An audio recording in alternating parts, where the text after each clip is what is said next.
আমরা আজকে একটা জাপানিজ স্কুল ভিজিট করছি এবং আমি আপনাদেরকে দেখাতে চাই স্কুলটা কিরকম। স্কুলটা আসার পর মনটা ভালো হয়ে যাবে এখানে জিনিসপত্রগুলো দেখে। এখানে প্রতিটা বাচ্চা আঁকার সকল ইনস্ট্রুমেন্ট এখানে দেয়া আছে, প্রতিটা আর্ট করার জন্য আর্ট পেপার মাল্টিপল কালারে দেয়া আছে, এবং তাদের নিজের আর্ট গুলো এখানে স্টোর করা হয়। এবং জাস্ট আর্ট না, ক্রাফটিং এর সব জিনিসপত্র এখানে দেয়া আছে, ক্রাফটিং এর যাবতীয় মার্কার সব দেয়া আছে। তো ঢুকার সাথে সাথে একটা বাচ্চার কিন্তু অনেক ভালো লাগে। এখানে ওদের সব জিনিসপত্র গুলো এখানে দেয়া আছে, সবকিছু ম্যাগনেটিক সিস্টেমে সবগুলো কাজ করা যায়। ওর কাছে প্রতিটা লেসন ওরা একদম প্রপারলি গুছিয়ে প্র্যাকটিক্যাল বেস লার্নিং সিস্টেমে পড়ে। আর যদি সামনে আসি, ওদের ছবিগুলো এখানে দেয়া আছে। ওরা বিভিন্ন প্রজেক্ট বেস কাজ করে, ওটার এলিমেন্টস গুলো ওদের স্কুল থেকে প্রোভাইড করে, সবগুলো এখানে জমা করা থাকে। কেন ওদের সবগুলো ব্যাগ এখানে সেট করা আছে। ওদের বানানো মাস্ক সেগুলো পরে ওরা থাকে, সেগুলো সব ওদের যতগুলো ওয়ার্কশিট আছে সবগুলো ওয়ার্কশিট এখানে দেয়া আছে।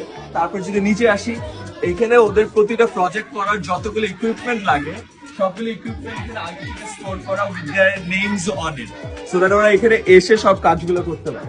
How the entire class looks like. স্ক্রিনে দেখা যাচ্ছে কোন বাচ্চা পারছে কোন বাচ্চা পারছে না, সবগুলো দেখা যাচ্ছে। লালগুলো যেগুলো আছে সেই বাচ্চাগুলো কোনো একটা উত্তর ভুল করেছে, সাথে সাথে এরা টিচার দেখে সেই বাচ্চার কাছে গিয়ে সেই বাচ্চাটাকে হেল্প করতে পারে।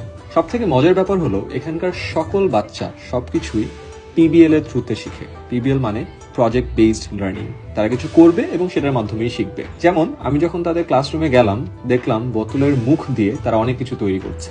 বোর্ডে অনেকগুলো ম্যাগনেট আছে, যেমন এই ছোট্ট একটা ম্যাগনেট দিয়ে টিচার বুঝিয়ে দেয় কখন কোন টপিকটা পড়ানো হচ্ছে। ইনফ্যাক্ট একটা টাইমারও ম্যাগনেটিক আকারে বোর্ডে লাগিয়ে দেওয়া থাকে। টিচার যখন স্টুডেন্টদেরকে কোনো এক্সাম দেয় তখন ওই টাইমারটা অন করে দেয় এবং সব স্টুডেন্ট দেখতে পারে। ম্যাগনেটের আরো অনেকগুলো কাজ আছে। ম্যাগনেটিক রুলার, যে রুলারটা বোর্ডে ইউজ করলে খুব ইজিলি যে কোনো ধরনের কাজ করা যায়। শুধু ম্যাগনেটিক রুলার না, একটু পরে টিচার আমাকে দেখালো যে জ্যামিতিক বক্সে যতগুলো ইনস্ট্রুমেন্ট থাকে সবগুলো ম্যাগনেটিক আকারে দেয়া আছে, যেগুলো টিচার ইউজ করে এবং সুন্দর করে বোর্ডে এঁকে স্টুডেন্টদেরকে দেখায়।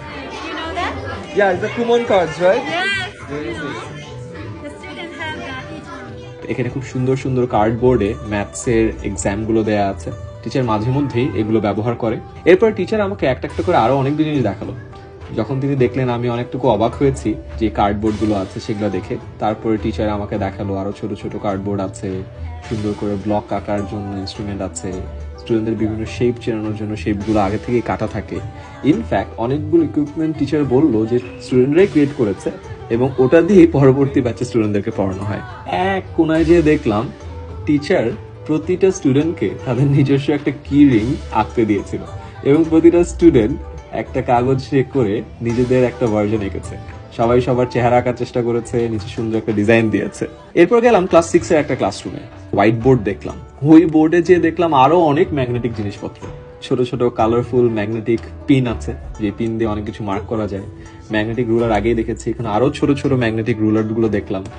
সাদা রঙের ম্যাগনেটিক রুলার, আবার সবুজ রঙের ম্যাগনেটিক রুলার। ঠিক আগের ক্লাসের মতোই টাইমার দেয়া আছে, রুলার দেয়া আছে, জ্যামিতি বক্সে সবকিছু দেয়া আছে। গিয়েই দেখলাম সবাই বেঞ্চ সরিয়ে মাটিতে বসে বিভিন্ন ধরনের প্রজেক্ট করছে। শুনলাম সাস্টেনেবল ডেভেলপমেন্ট গোলগুলো যেগুলো আছে তাদের মধ্যে ভাগ করে দেওয়া আছে এবং তারা এক একজন এক একটা এসডিজি গোল নিয়ে কাজ করছে। কেউ সব বড় একটা পেপার নিয়ে সেখানে আঁকাকি করছে, কেউ পোস্টার প্রেজেন্টেশন রেডি করছে। আবার আরেক সাইডে দেখলাম কেউ কেউ আবার নিজেরাই কাগজ নিয়ে বিভিন্ন ধরনের জিনিসপত্র তৈরি করছে। আবার অনেকজন দেখলাম ল্যাপটপে তারা তাদের প্রেজেন্টেশন তৈরি করছে, অনেকে বোতলের মুখ দিয়ে একটা প্রজেক্ট তৈরি করছে। দেখে খুব অবাক লাগলো যে পুরো ক্লাসরুমে একটা উৎসব উৎসব ব্যাপার চলছে। কেউ ক্লান্ত না, কেউ ঘুমিয়ে পড়ছে না, এবং এটা তখনই সম্ভব যখন প্রজেক্ট বেসড লার্নিং এ তারা আসলেই মজা পায় এবং মজা পেয়ে কোনো কিছু করার মধ্য দিয়ে তারা শিখে। স্কুল ভিজিট করে হোটেলে আসার পর আরো একটা জিনিস মনে হলো, জাপানে প্রতিটা স্টুডেন্টদের জন্য একটা ডিভাইস দেওয়া থাকে এবং এটার ফলে স্টুডেন্টরা যে কোনো সময় টিচারের দেয়া যে কোনো এক্সাম, যে কোনো প্রজেক্ট সাথে সাথে ল্যাপটপে করে সাবমিট করে দিতে পারে অটোমেটিক্যালি। টিচার ডিরেক্টলি দেখতে পারে। ইমাজিন আমাদের যদি ডিভাইস না থাকে, টিচারকে বোর্ডে পুরো প্রশ্নটা লিখতে হয়, স্টুডেন্টদেরকে ওটা তুলতে হয়, ওটা অ্যান্সার করতে হয়, খাতা কলমে অ্যান্সার করে ওটাকে সাবমিট করতে হয়, টিচারকে ওটা দেখে আবার পরের দিন ব্যাক করতে হয়। 3-4 দিনের কর্মযজ্ঞ যদি সবার হাতে ডিভাইস থাকে জাস্ট 5 মিনিটে হয়ে যায়। That's beautiful. আর আসার সময় একটা জিনিস খেয়াল হলো, জাপান প্রচুর হাম্বল একটা সোসাইটি, হাম্বল একটা জাতি। বের হওয়ার পরে তারা পুরোটা সময় ওয়েট করে, যতক্ষণ পর্যন্ত গাড়ি না যায় ততক্ষণ পর্যন্ত তারা দাঁড়ায় থাকে, একদম শেষ মোমেন্ট পর্যন্ত। So that's beautiful. স্কুলের teacher, principal, even government authority সবাই এই হিউমিলিটিটা আমি শিখলাম এখান থেকে। জাপানে ছোটবেলা থেকেই সবকিছু শিখায়, আমি নিজেও দেখলাম যাওয়ার পর স্কুলের সবকিছু ফ্লোর পরিষ্কার করতেছে, বাট ওই জায়গাটায় থাকলে না, কিছুক্ষণের জন্য থাকলেও যে পরিমাণ ভ্যালুজ নিয়ে আসা যায়, আই জাস্ট ইমাজিন যে এরকম জায়গায় যারা ছোট থেকে বড় হচ্ছে তারা কত কিছু না শিখছে। I just want to share these lessons with all of you. কিছু ভালো জিনিস আমিও শিখলাম যেটা ইমপ্লিমেন্ট করতে চাইবো, এন্ড হোপফুলি আমাদের বেশ কিছু ইনপুট বা ইনসাইট পেলাম যেটা হয়তো আমরা আমাদের লাইফে ইউটিলাইজ করতে পারবো। আসসালামু আলাইকুম।